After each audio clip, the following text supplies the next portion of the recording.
Përsa i përket Shënefimis, ajo rrithen nga Halkidona, që ishte përballë Konstantinopojës. I ati quhej Filofron dhe ishte shumë i pasur, ndërsa nëna e saj, Theodosiani, ishte e krishtert dhe dalloi për besimin e saj. Nga një rrënjë e tillë doli Efimia në kohën e perandorit Dioklician, përndjekës i egër i të krishterëve. Ishte një ere e mbushur me dëshirë për Zotin, të cilin e dashuroi me gjithë shpirt. Besimi i madh dhe i flaktë i Efimis, si dhe virtytet e saj, u shpalosën më shumë kur shpërtheu përndjekja e ashpër dhe e tmerrshme e të krishterëve. Në ato vite të frikshme, perandori Dioklician shpalli një përndjekje të madhe kundër të gjithë të krishterëve. Aty ku jetonte Efimia, udhëheqësi ishte Priska. Si ndihmës kishte Apelianin, priftin e Aresit, perëndis pagane të luftrave. Kur arriti e kremti e Aresit, zotërit vendas dërguan në të gjithë zonën e Kalkidonës urdhra dhe predikues. Ftonin të mëdhenj të vegjël me dashje dhe pa dashje të shkonin në festën e perëndisë rreme pagane.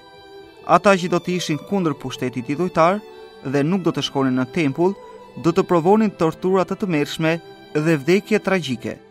Në atë kohë, ata që ishin të krishterë grumbulloheshin e përbënin grupe të bekuara dhe shoqëri entuziaste. Nga këto grupe disa bënin mbledhje në shtëpi, kurse të tjerë shkonin në shkret të tjerë. Ati kalonin ditët dhe netët e vështira me lutje, falje dhe adhurim tek Perëndia. Në një grup të tillë merrte pjesë edhe besimtarja e madhe Efimia, madje edhe si udhëheqëse e grupit. Kur u mblodhën paganët për të kremten, Apeliani i Lig e nxiti udhëheqësin, ta arrestonte shumë nga të krishterët. Ndërmjet tyre zuri edhe Efimin me shokët e saj. Tirani gjithashtu tregoi me njëherë fytyrën e vet prej bishe. Urdhëroi t'i burgosin dhe t'i rrihnin pa mëshirë për 20 ditë rresht. Martirët gëzoheshin sepse merrnin plag për Krishtin. Të krishterët nuk u përulën ndaj gjykatësi mizor, urdhëroi që t'i dërgonin tek Diokliciani i pamëshirshëm. Ndërsa të shenjtën Efimi, tirani Priska e ftoi afër tij dhe u përpoq që me lajka t'ia kthente mendjen drejt perëndive pagane, por e shenjtja nuk u mashtrua. Atëherë tirani e nështroi Efimin në tortura shumë të egra.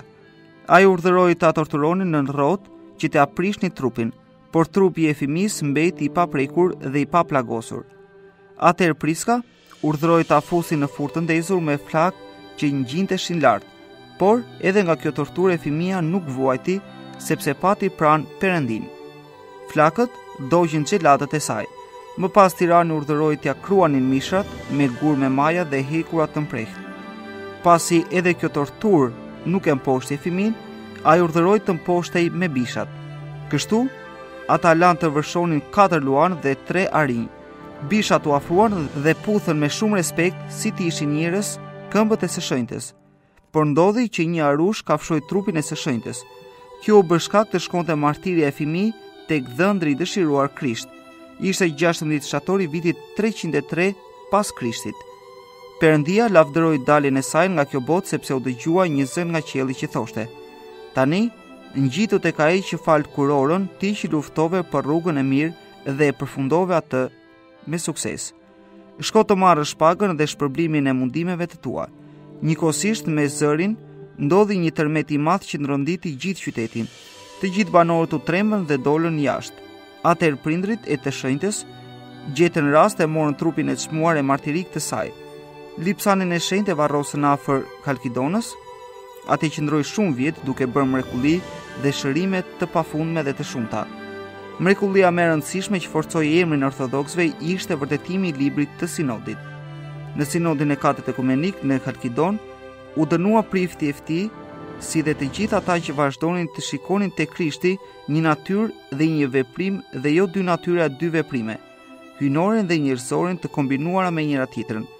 Heretikët megjithatë nuk besonin tek dogma ortodokse e sinodit të shenjtë. Për këtë, etrit e shenjtë përdorën një mënyrë tjetër për t'i bindur të dy palët, ortodokse dhe heretike. I thanë të shkruanin në 2 libra të veçantë se çfarë besonin. Atje në Halkidon ishte kutia që kishte trupin e Efimis. E hapën me besim dhe respekt dhe i lanë bikraror të 2 librat, ortodoksin dhe heretikun. E vulosën kutin dhe pas disa ditësh e hapën përsëri. Atëherë ata pani mrekulli të habitshme dhe tepër të madhe.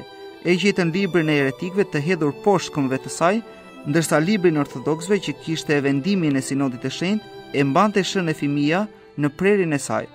Pas kësaj mrekullie, ortodoksët u gëzuan, u mbështetën në besim dhe lavdëruan Perëndin që bën mrekulli të tilla.